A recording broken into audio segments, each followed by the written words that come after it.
My dear students, welcome to online classes. So in today's classes, we started a new unit, the second unit, terms of trade. ಆತ್ಮೀಯ ವಿದ್ಯಾರ್ಥಿಗಳೇ, ಹಿಂದಿನ ತರಗತಿಯಲ್ಲಿ ನಾವು first ಯೂನಿಟನ್ನು complete ಮಾಡಿರ್ತಕ್ಕಂಥದ್ದು. So ಇವತ್ತಿನ ಒಂದು ತರಗತಿಯಲ್ಲಿ second unit terms of trade ಇದನ್ನು ಪ್ರಾರಂಭಿಸ್ತಕ್ಕಂಥದ್ದು. ಸೊ ಟರ್ಮ್ಸ್ ಆಫ್ ಟ್ರೇಡ್ ಅಂತಂದರೆ ವ್ಯಾಪಾರದ ಕರಾರುಗಳು ಎಂಬುದಾಗಿ ಕರೀತಾ ಇದ್ವಿ. So this is the second unit, terms of trade. So first of all we have discussed the introduction. So the terms of trade refers to the rate at which the goods of one country exchange for the goods of a country another. So that is called a terms of trade. What is mean by terms of trade? ವ್ಯಾಪಾರದ ಕರಾರುಗಳು ಅಂದ್ರೆ ಏನು? So the terms of trade refers to the rate at which the goods of one country exchange for the goods of another countries. That is called a terms of trade ಅಂತ ಕರೀತಾ ಇರ್ತಕ್ಕಂಥದ್ದು. So ಇಲ್ಲಿ ವ್ಯಾಪಾರದ ಕರಾರುಗಳು ಅಂತಂದ್ರೆ ದೇಶವೊಂದರ ಸರಕುಗಳು ಇನ್ನೊಂದು ದೇಶದ ಸರಕುಗಳೊಂದಿಗೆ ಯಾವ ದರದಲ್ಲಿ ವಿನಿಮಯಿಸಲ್ಪಡುತ್ತದೆ ಎಂಬುದನ್ನು ತಿಳಿಸ್ತಕ್ಕಂಥದ್ದಕ್ಕೆ ನಾವು ವ್ಯಾಪಾರದ ಕರಾರುಗಳು ಎಂಬುದಾಗಿ ಕರೀತಾ ಇರ್ತಕ್ಕಂಥದ್ದು. ಸೊ ದೇಶವೊಂದರ ಸರಕುಗಳು ಇನ್ನೊಂದು ದೇಶದ ಸರಕುಗಳೊಂದಿಗೆ ಯಾವ ದರದಲ್ಲಿ ವಿನಿಮಯಿಸಲ್ಪಡುತ್ತದೆ ಎಂಬುದನ್ನು ತಿಳಿಯಪಡಿಸ್ತಕ್ಕಂಥದ್ದಕ್ಕೆ ನಾವು ವ್ಯಾಪಾರದ ಕರಾರು ಎಂಬುದಾಗಿ ಕರೀತಾ ಇದ್ದೀವಿ. The terms of trade refers to the rate at which the goods of one country exchange for the goods of another countries. That is called a terms of trade. So it is a measures of the purchasing power of export of a countries in terms of its import, and is expressed as the relationship between export prices and import prices of its goods. ಇಲ್ಲಿ ವ್ಯಾಪಾರದ ಕರಾರುಗಳು ಅಂತಂದ್ರೆ ಒಂದು ದೇಶದ ರಫ್ತುವಿನ ಕೊಳ್ಳುವ ಶಕ್ತಿಯನ್ನ ನಿರ್ಧರಿಸತಕ್ಕಂಥದ್ದು. So the terms of trade it is a measure of the purchasing power of export of a country. So ಇಲ್ಲಿ ಒಂದು ದೇಶ ತಾನು ರಫ್ತು ಮಾಡತಕ್ಕಂತಹ ಆ ರಫ್ತುವಿನ ಕೊಳ್ಳುವ ಸಾಮರ್ಥ್ಯವನ್ನ ಸೂಚಿಸ್ತಕ್ಕಂಥದ್ದೇ ಈ ವ್ಯಾಪಾರದ ಕರಾರಾಗಿರ್ತಕ್ಕಂಥದ್ದು. It is a measures of the purchasing power of export of a country in terms of its a import and is a export as the relationship between the export prices and import prices of its a goods. ಇಲ್ಲಿ ಒಂದು ದೇಶದ ರಫ್ತು ಮಾಡಲಾಗುವ ಸರಕುಗಳು ಮತ್ತು ಆಮದು ಮಾಡಿಕೊಳ್ಳಲಾಗ್ತಕ್ಕಂಥ ಸರಕುಗಳ ನಡುವಿನ ಒಂದು ಅನುಪಾತವನ್ನೇ ವ್ಯಾಪಾರದ ಕರಾರು ಅಂತ ಕರೀತಾ ಇರ್ತಕ್ಕಂಥದ್ದು. ಸೊ ಒಂದು ದೇಶದ ರಫ್ತು ಮಾಡಲಾಗುವ ಸರಕುಗಳು ಮತ್ತು ಆಮದು ಮಾಡಿಕೊಳ್ಳಲಾಗುವ ಸರಕುಗಳ ನಡುವಿನ ಅನುಪಾತವನ್ನು ಸೂಚಿಸ್ತಕ್ಕಂಥದ್ದಕ್ಕೆ ನಾವು ವ್ಯಾಪಾರದ ಕರಾರು ಎಂಬುದಾಗಿ ಕರೀತಾ ಇರ್ತಕ್ಕಂಥದ್ದು. So when the export price of a country rise relatively to its import prices, its terms of trade are said to have improved. ಇಲ್ಲಿ ಯಾವಾಗ ವ್ಯಾಪಾರದ ಕರಾರುಗಳು ದೇಶಕ್ಕೆ ಅನುಕೂಲಕರವಾಗಿರ್ತವೆ ಮತ್ತು ಅನಾನುಕೂಲಕರವಾಗಿರ್ತವೆ ಎಂಬುದನ್ನ ಗಮನಿಸ್ತಾ ಇರ್ತಕ್ಕಂಥದ್ದು. So in the terms of trade, when the export prices of a country rises relatively to its import prices, its terms of trade are said to have improved. ಇಲ್ಲಿ ಒಂದು ದೇಶದ ರಫ್ತುವಿನ ಮೌಲ್ಯ ಅತ್ಯಧಿಕವಾಗಿದ್ದು ಆಮದುವಿನ ಬೆಲೆ ಕಡಿಮೆ ಇದ್ದಾಗ, ರಫ್ತುವಿನ ಬೆಲೆ ಅತ್ಯಧಿಕವಾಗಿದ್ದು ಅದಕ್ಕೆ ಪ್ರತಿಯಾಗಿ ಆಮದು ಮಾಡಿಕೊಳ್ತಕ್ಕಂಥ ಸರಕಿನ ಬೆಲೆ ಕಡಿಮೆ ಇದ್ದಾಗ ಆ ಒಂದು ವ್ಯಾಪಾರದ ಕರಾರು ಆ ದೇಶಕ್ಕೆ ಅನುಕೂಲಕರವಾಗಿದೆ ಅಂತ ನಾವು ತಿಳಿದುಕೊಳ್ತಕ್ಕಂಥದ್ದು. So when the export price of a country rise relatively to its import prices, its terms of trade said to have improved.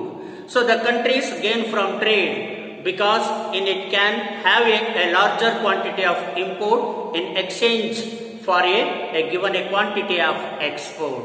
ಯಾವಾಗ ಆಮದು ಸರಕಿನ ಬೆಲೆಗಿಂತ ರಫ್ತುವಿನ ಸರಕಿನ ಬೆಲೆಯೇ ಅತ್ಯಧಿಕವಾಗಿರ್ತದೆಯೋ ಆಗ ಆ ದೇಶಕ್ಕೆ ವ್ಯಾಪಾರದ ಕರಾರು ಅನುಕೂಲಕರವಾಗಿರ್ತಕ್ಕಂಥದ್ದು.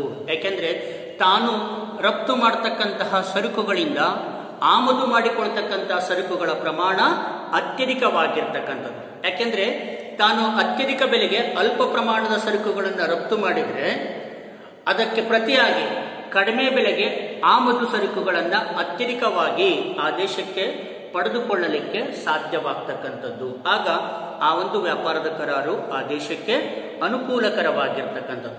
On the other hand, when its import prices rise relatively to its export prices, its terms of trade are said to have a worsened. So the country's gain from trade is reduced because it can have a smaller quantity of imports in exchange for a given a quantity of export. So ಅದಕ್ಕೆ ವಿರುದ್ಧವಾಗಿ ಏನಾದರೂ ಆಮದು ಮಾಡಿಕೊಳ್ತಕ್ಕಂತಹ ಸರಕಿನ ಬೆಲೆ ಅತ್ಯಧಿಕವಾಗಿದ್ದು ನಾವು ರಫ್ತು ಮಾಡತಕ್ಕಂತಹ ಸರಕುಗಳ ಬೆಲೆ ಕಡಿಮೆ ಇದ್ದಾಗ ಆಗ ಆ ವ್ಯಾಪಾರದ ಕರಾರು ಆ ದೇಶಕ್ಕೆ ಅನಾನುಕೂಲಕರವಾಗಿರ್ತದೆ. ಯಾಕಂದ್ರೆ ನಾವು ರಫ್ತು ಮಾಡತಕ್ಕಂತಹ ಸರಕುಗಳ ಬೆಲೆ ಕಡಿಮೆ ಇರುತ್ತೆ, ಆದರೆ ಆಮದು ಮಾಡಿಕೊಳ್ತಕ್ಕಂತಹ ಸರಕುಗಳ ಬೆಲೆ ಅತ್ಯಧಿಕವಾಗಿದ್ದಾಗ ವ್ಯಾಪಾರದ ಕರಾರು ಅನಾನುಕೂಲಕರವಾಗಿರ್ತದೆ. ಆಗ ಆ ದೇಶಕ್ಕೆ ವ್ಯಾಪಾರದಿಂದ ನಷ್ಟವಾಗ್ತಕ್ಕಂಥದ್ದು. The countries gain from trade is reduced because it can have a smaller quantity of imports in exchange for a given a quantity of export. ಇಲ್ಲಿ ತಾನು ರಫ್ತು ಮಾಡತಕ್ಕಂತಹ ಸರಕು ಅತ್ಯಧಿಕವಾಗುತ್ತೆ, ಆಮದು ಮಾಡಿಕೊಳ್ತಕ್ಕಂತಹ ಸರಕುಗಳ ಪ್ರಮಾಣ ಕಡಿಮೆಯಾಗುತ್ತೆ. ಯಾಕೆಂದ್ರೆ ರಫ್ತುವಿನ ಬೆಲೆ ಕಡಿಮೆ ಇರುತ್ತೆ, ಆಮದುವಿನ ಬೆಲೆ ಅತ್ಯಧಿಕವಾಗಿದ್ದಾಗ ನಾವು ರಫ್ತು ಮಾಡತಕ್ಕಂಥ ಪ್ರಮಾಣ ಹೆಚ್ಚಳವಾಗ್ತದೆ, ಆಮದು ಮಾಡಿಕೊಳ್ತಕ್ಕಂಥ ಪ್ರಮಾಣ ಕಡಿಮೆಯಾದಾಗ ಆ ದೇಶಕ್ಕೆ ವ್ಯಾಪಾರದ ಕರಾರು ಅನಾನುಕೂಲಕರವಾಗಿರ್ತಕ್ಕಂಥದ್ದು. So next, the types of terms of trade are concepts of terms of trade. ಇಲ್ಲಿ ವ್ಯಾಪಾರದ ವಿವಿಧ ಪರಿಕಲ್ಪನೆಗಳು, ವ್ಯಾಪಾರದ ಕರಾರಿನ ವಿವಿಧ ಪರಿಕಲ್ಪನೆಗಳು ಎಂಬುದಾಗಿ ನಾವಿಲ್ಲಿ ವಿಶ್ಲೇಷಣೆ ಮಾಡ್ತಾ ಇರ್ತಕ್ಕಂಥದ್ದು. So there are various concepts of terms of trade. So first one is such as the concepts of terms of trade, such as net barter terms of trade. Secondly, gross barter terms of trade, income terms of trade, single factorial terms of trade, double factorial terms of trade, real cost terms of trade, and utility terms of trade. These are the so various concepts of the terms of trade. ಇವಿಷ್ಟು ಈ ವ್ಯಾಪಾರದ ಕರಾರಿನ ವಿವಿಧ ಪರಿಕಲ್ಪನೆಗಳು ಆಗಿರ್ತಕ್ಕಂಥದ್ದು. ಇಲ್ಲಿ ನಿವ್ವಳ ಸಾಟಿ ವ್ಯಾಪಾರದ ಕರಾರು ಮತ್ತು ಒಟ್ಟು ಸಾಟಿ ವ್ಯಾಪಾರದ ಕರಾರು, ಹೌದಾ? ಹಾಗೆಯೇ ಇಲ್ಲಿ ಆದಾಯ ವ್ಯಾಪಾರದ ಕರಾರು, ಏಕ ಘಟಕ ವ್ಯಾಪಾರದ ಕರಾರು, ದ್ವಿಘಟಕದ ವ್ಯಾಪಾರದ ಕರಾರು, ನೈಜ ವೆಚ್ಚ ವ್ಯಾಪಾರದ ಕರಾರು ಮತ್ತು ತುಷ್ಟಿಗುಣ ವ್ಯಾಪಾರದ ಕರಾರು. ಈ ರೀತಿ ವ್ಯಾಪಾರದ ಕರಾರುಗಳಲ್ಲಿ ವಿವಿಧ ಪರಿಕಲ್ಪನೆಗಳನ್ನ ನಾವಿಲ್ಲಿ ಗಮನಿಸ್ತಕ್ಕಂಥದ್ದು. ಅದರಲ್ಲಿ ಕೆಲವು ಪ್ರಮುಖ ಪರಿಕಲ್ಪನೆಗಳನ್ನ ಪ್ರಾಯೋಗಿಕವಾಗಿ ತಿಳಿದುಕೊಳ್ತಕ್ಕಂಥದ್ದು. So the first concept of terms of trade is commodity or net barter terms of trade. ನಿವ್ವಳ ಸಾಟಿ ವ್ಯಾಪಾರದ ಕರಾರು ಅಂತ ನಾವು ಕರೀತಾ ಇರ್ತಕ್ಕಂಥದ್ದು. ನಿವ್ವಳ ಸಾಟಿ ವ್ಯಾಪಾರದ ಕರಾರು, net barter terms of trade. So the commodity or net barter terms of trade is the ratio between the price of a country's export goods and import goods. Symbolically, it can be expressed as a TC is equal to PX upon PM. ಇಲ್ಲಿ ನಿವ್ವಳ ಸಾಟಿ ವ್ಯಾಪಾರದ ಕರಾರು ಇದು ಒಂದು ಪ್ರಮುಖ ವ್ಯಾಪಾರದ ಪರಿಕಲ್ಪನೆಯಾಗಿರ್ತಕ್ಕಂಥದ್ದು. ನಿವ್ವಳ ಸಾಟಿ ವ್ಯಾಪಾರದ ಕರಾರುಗಳನ್ನ ಸರಕುಗಳ ವ್ಯಾಪಾರದ ಕರಾರು ಎಂಬುದಾಗಿಯೂ ಕೂಡ ನಾವು ವಿಶ್ಲೇಷಣೆ ಮಾಡ್ತಕ್ಕಂಥದ್ದು. ಸೊ ನಿವ್ವಳ ಸಾಟಿ ವ್ಯಾಪಾರದ ಕರಾರುಗಳನ್ನ ಒಂದು ದೇಶದ ರಫ್ತು ಸರಕುಗಳು ಮತ್ತು ಆಮದು ಸರಕುಗಳ ಬೆಲೆಯ ಅನುಪಾತ ಎಂಬುದಾಗಿ ವಿಶ್ಲೇಷಣೆ ಮಾಡ್ತಾ ಇರ್ತಕ್ಕಂಥದ್ದು. Net barter terms of trade is nothing but is the ratio between the price of a country's export goods and imports goods. That is called a net barter terms of trade. ನಿವ್ವಳ ಸಾಟಿ ವ್ಯಾಪಾರದ ಕರಾರು ಒಂದು ದೇಶದ ರಫ್ತು ಸರಕುಗಳು ಮತ್ತು ಆಮದು ಸರಕುಗಳ ಬೆಲೆಯ ಅನುಪಾತವನ್ನು ಸೂಚಿಸತಕ್ಕಂಥದ್ದಕ್ಕೆ ನಾವು ನಿವ್ವಳ ಸಾಟಿ ವ್ಯಾಪಾರದ ಕರಾರು ಎಂಬುದಾಗಿ ಕರೀತಾ ಇದೀವಿ. ಇದನ್ನ ಒಂದು ಸಮೀಕರಣದ ಮೂಲಕವೂ ಕೂಡ ನಾವು ವಿಶ್ಲೇಷಣೆ ಮಾಡಬಹುದು. TC is equal to PX upon PM ಎಂಬುದಾಗಿ ಕರೀತಾ ಇದೀವಿ. Where TC stands for the commodity terms of trade or net barter terms of trade. P is a price. P stands for a price. The subscripts of X and M. X and M. X is X for a export, M for a import. So to measure changes in the commodity terms of trade over a period of the ratio of the changes in export prices to the changes in the import prices taken. Then the formula for the commodity terms of trade is TC is equal to PX1 upon PX0 divided by PM1 divided by PM0. ಇಲ್ಲಿ ವಿವಿಧ ಕಾಲಾವಧಿಗಳಲ್ಲಿನ ಆಮದು ಮತ್ತು ರಫ್ತುಗಳ ಬೆಲೆಗಳ ವ್ಯತ್ಯಾಸವನ್ನ ನಾವು ಅಳವಡಿಸಿಕೊಂಡು ವ್ಯಾಪಾರದ ಕರಾರು ಯಾವ ರೀತಿ ಅನುಕೂಲಕರವಾಗಿದೆ ಅನಾನುಕೂಲಕರವಾಗಿದೆ ಎಂಬುದನ್ನ ತಿಳಿದುಕೊಳ್ಳತಕ್ಕಂಥದ್ದು. To measures exchange to measures changes in the commodity terms of trade over a period. The ratio of the change in the export prices to the changes in the import prices is taken. Then the formula for the commodity terms of trade.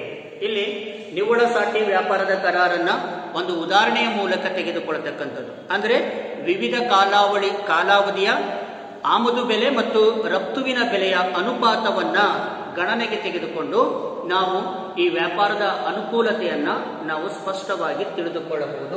ಅದಕ್ಕೆ ನಾವು ಬಳಸತಕ್ಕಂಥ ಸೂತ್ರ TC is equal to PX1 upon PX0 long upon PM1 upon PM0. ಈ ಒಂದು ಫಾರ್ಮುಲಾವನ್ನ ಬಳಸಿಕೊಂಡು ವಿವಿಧ ಅವಧಿಗಳ ವಿವಿಧ ಅವಧಿ ಅಂದ್ರೆ ಎರಡು ಅವಧಿ, ಒಂದು ಬೇಸ್ ಇಯರ್ ಮತ್ತೊಂದು ಕರೆಂಟ್ ಇಯರ್ ನ ಇಲ್ಲಿ ಪ್ರೈಸ್ ಇಂಡೆಕ್ಸ್ ಅನ್ನ ಕನ್ಸಿಡರ್ ಮಾಡಿ ನಾವು ವ್ಯಾಲ್ಯೂವನ್ನ ಫೈಂಡ್ ಔಟ್ ಮಾಡ್ತಕ್ಕಂಥದ್ದು. ಟರ್ಮ್ಸ್ ಆಫ್ ಟ್ರೇಡ್ ವ್ಯಾಲ್ಯೂವನ್ನ ಫೈಂಡ್ ಔಟ್ ಮಾಡ್ತಕ್ಕಂಥದ್ದು. Where the subscripts 0 and 1 where the subscripts 0 and 1 indicate the base year and current year periods. ಇಲ್ಲಿ 0 ಮತ್ತು 1 ಇದು ಏನನ್ನು ಸೂಚಿಸುತ್ತೆ ಅಂತಂದ್ರೆ ಮೂಲ ವರ್ಷ ಮತ್ತು ಪ್ರಸ್ತುತ ವರ್ಷವನ್ನ ಸೂಚಿಸತಕ್ಕಂಥದ್ದನ್ನ ನಾವಿಲ್ಲಿ ಕಾಣ್ತಾ ಇದ್ವಿ. ಇದನ್ನ ಒಂದು ಉದಾಹರಣೆಯ ಮೂಲಕ ನಾವಿಲ್ಲಿ ತಿಳ್ಕೊಳ್ಬಹುದು. ನೆಕ್ಸ್ಟ್ ವಿಡಿಯೋದಲ್ಲಿ ನಾನು ಅದನ್ನ ಡಿಸ್ಕಸ್ ಮಾಡ್ತಾ ಇರ್ತಕ್ಕಂಥದ್ದು.